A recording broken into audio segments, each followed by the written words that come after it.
What's up, guys? Welcome to Daily Dose of Reddit. This is your host whose older brother had 2 songs played on LA radio today. It's pretty cool. Zach, and today's subreddit is r/IDontWorkHereLady. Alright, this story's called Tales from the Docks 3. Hurry up and fix my boat! For those who haven't seen these posts yet, here's Tales from the Dock 1 and here's number 2. I would read them, but if I read those two on their own would take up an entire episode.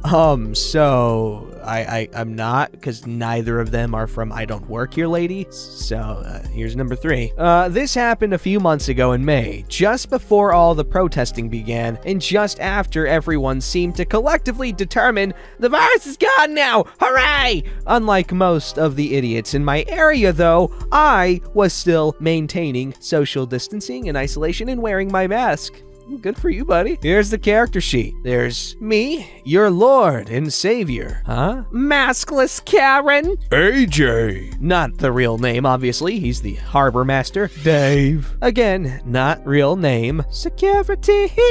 So, for those of you who don't know, I make canvas coverings for boats. I make everything from fabric seat covers to full enclosures with plexiglass sewn in. Unfortunately for me, while all the sewing can be done without coming into contact with others, and the materials can be ordered and shipped to Be My Shop, I still have to go into the out in order to take measurements, make templates, and do the fittings. I do make it a point to ensure that my clients are not on their boats when I'm doing my work, though. Now, on this fateful day, I happened to be on one of my clients' boats, finishing up the template for a cover for the front windshield, as well as the bow hatch. Minding my own business and enjoying a fantastic audiobook, I saw Maskless Karen out of the corner of my eye, cropped haircut and all, just staring at me. Paying no mind to her, I wrapped up my templates and began gathering my things. As I was putting the templates into my toolbox, I felt a knocking on the boat. I looked up to see an angry maskless Karen whose lips wouldn't stop moving for a few minutes, making exaggerated gestures with her arms towards me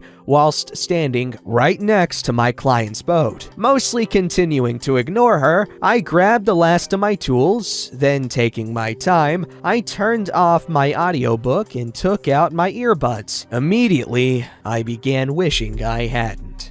Incompetent bastards! Beg your pardon? Do you need something to me, miss? Did you not hear a word I said? I did not. Want to repeat yourself without yelling? She folds her arms as if to speak down to me. I said you marina people need to hurry up and fix my boat. I already called your office. Told you we were leaving tomorrow and have to get the engine working. Not a mechanic, don't work for the marina, and the marina doesn't fix Don't talk back to me, you lazy short! You get down to my boat and fix it this instant, or I'm gonna talk to the manager. We're best friends and he's gonna fire you. You mean the harbor master, AJ? Well, of course! Fine, let's go talk to AJ. Maskless Karen storms ahead as I grab my things and begin making our way to the office. I let her walk several paces ahead since she's a maskless modiliate. As we get up to the office, a young blonde woman in the marina uniform walks out of the building.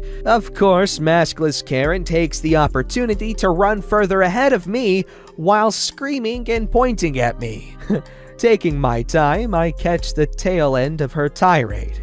Your manager now! Have this imbecile fired and go fix my frigging boat! I thought you said you and AJ were best friends. Of course we are, but I need this stupid bimbo to go get him. But you're talking to her. No, I need... Wait, what? Right here. She taps her name tag that says AJ, Harbor Master. Maskless Karen, completely stunned, stood there, mouth agape, looking back and forth between AJ and I. Sorry about this mess, sweetheart, but I gotta split. No, you get back here and do your job! She reached out as I was walking away and grabbed hold of my left wrist. Quite tightly, I might add. Now, I don't like confrontations very much. I don't like interacting with people in general, and I really don't like being touched, especially by maskless idiots. But this douche had already interrupted my audiobook time, screamed at me for several minutes, and now had threatened my health, so I feel a little justified. Breaking her grasp on me,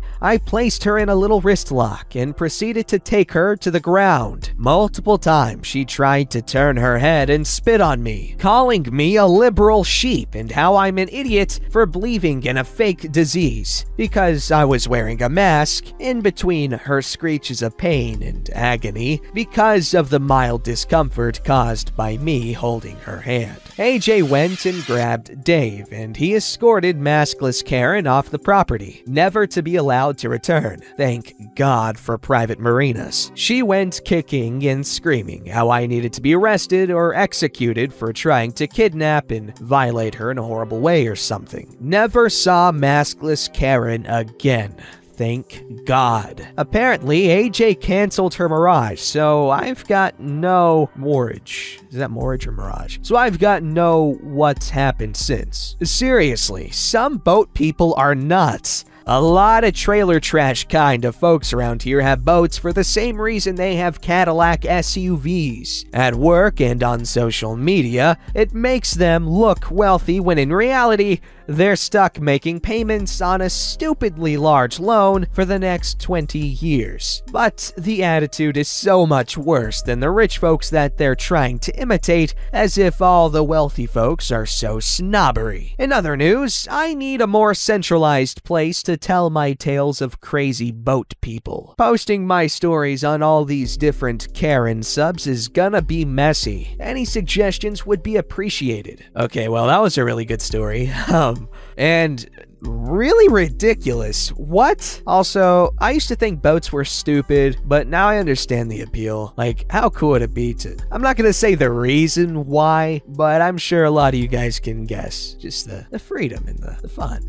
This story's called Lady is Entitled to My Assistance. Warning, blood. Hospital food isn't crunchy. For whatever reason, none of it has a good, satisfying crunch. The crunchiest thing they seem to have is Raisin Bran, and that just doesn't do the trick. And after a week of being held captive by tubes and wires, I was ready for food that was actually satisfying to chew. Finally discharged, I stopped off at Humongo Chain Grocery Store for my craving. Don't judge, but all I wanted was a bowl of corn checks and freezing ice-cold milk. Hand basket containing my crunchy treat, I was rifling through the milk section, looking for the coldest jug with the latest expiration date they had. Yes, at most you can get milk that is only 2 days fresher than the jugs at the front. But I just got out of the hospital, so I was feeling really picky when she lit up my life in exactly the same way that a swarm of locusts blots out the sun. She was wearing some kind of dark, expensive-looking pants and a white, dazzling shirt over boraxed silk blouse with draping folds that just screamed, "I have more money than you." I was bending over, head stuck in the cooler, and I could hear her talking about how we were out of some organic, grass-fed, free-range, no-hormone royal cows that have never seen a poor person milk. I think the stuff sells for around $12 a gallon, and Big Grocery Store keeps all of that stuff in their pretentious section where freezers are filled with $10 microwave dinners, $6 designer chips, and tiny cans of artisanal spring water carbonated with mermaid farts. At any rate, I'm not in that section. I don't work there. I don't care about her, so I ignore her.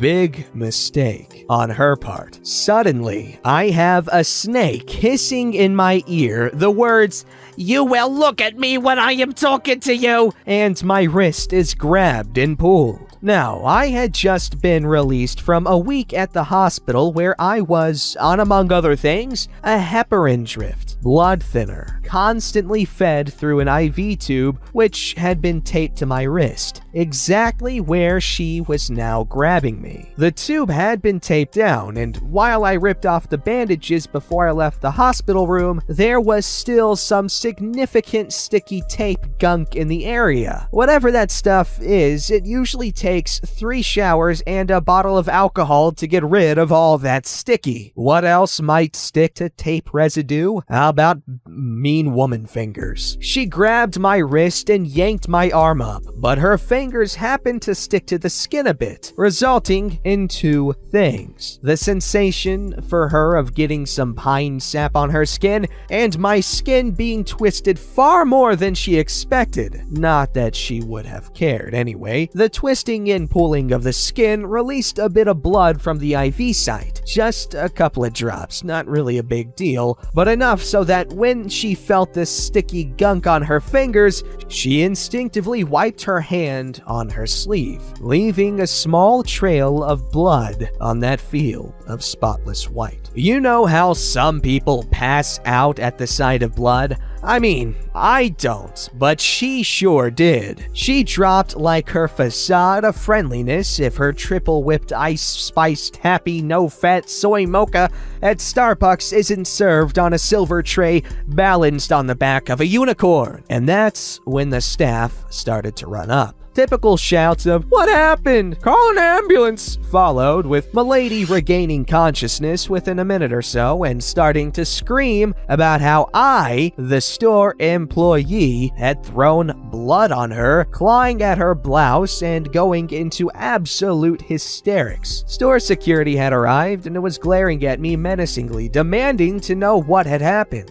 Fortunately, I had an ace just a few inches up my sleeve. An ace which I played as I said, "This lady grabbed me and it really hurt." The thing about heparin is that it is the only drug that can go into that specific IV site. I needed many other IVs in the hospital, so I had another IV site just a few inches up my arm where they'd been injecting all kinds of other things. And that site looked ugly. A bruise the size of a silver dollar, brown and yellow and green, as if a parent had binged on tricks and Lucky Charms, then threw up in the ball pit at Chuck E. Cheese. Previously hidden under my sleeve, I made sure it wasn't hidden now and displayed that bruise of honor like a middle-aged man displays a trophy yoga instructor in his convertible. She grabbed my arm because I wasn't paying attention to her and yanked. She left this bruise and it really hurts. That, coupled with the hospital armband I hadn't yet cut from my wrist, seemed to be all that I needed to turn the tide of opinion to my favor. I gave a statement to the police who had eventually arrived, told them I wanted to press charges, got my milk, and headed for the door. A few days later, I received a call from a detective or a prosecutor or somebody, and they told me that they had come to a plea agreement of some kind fairly quickly, and if I wanted to write out a victim impact statement to have it in within a week. I told them that as long as something went onto a record, I was fine. The crunch was indeed satisfying. Damn!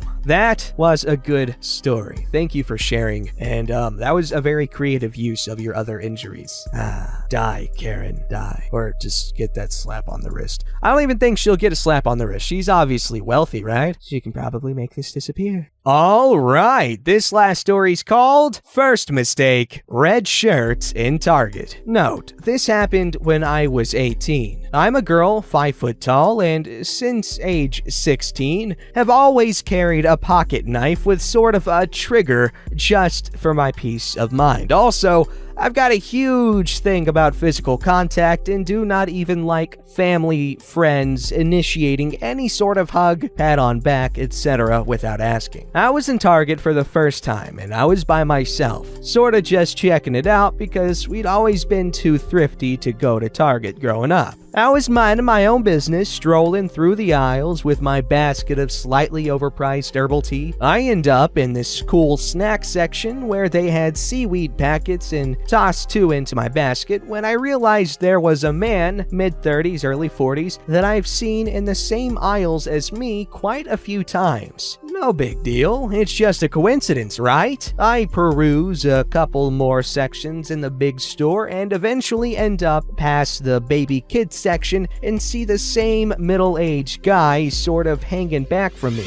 but he's following me with more intent at this point. Getting a little nervous, but it's not like anything is gonna happen to me in Target. What's he gonna do? Kidnap me in the middle of Target with hundreds of people in it? I keep going, and eventually I see the kitchenware section. I stop and look up at the signs to see where exactly I want to look around. Ah, there! I take a step forward, and just as I do, the same man from earlier grabs me by my shirt collar and says, "Excuse me?" And without hesitation, I grab my side, deploy my knife, point it at him, and yell back, "What the hell do you think you're doing?" We're right outside an aisle, and there are people around who saw him grab me. He looks shocked, jaw slacked, and everything. I repeat to him again, just as loud and just as expletive-filled. "Who the hell do you think you are?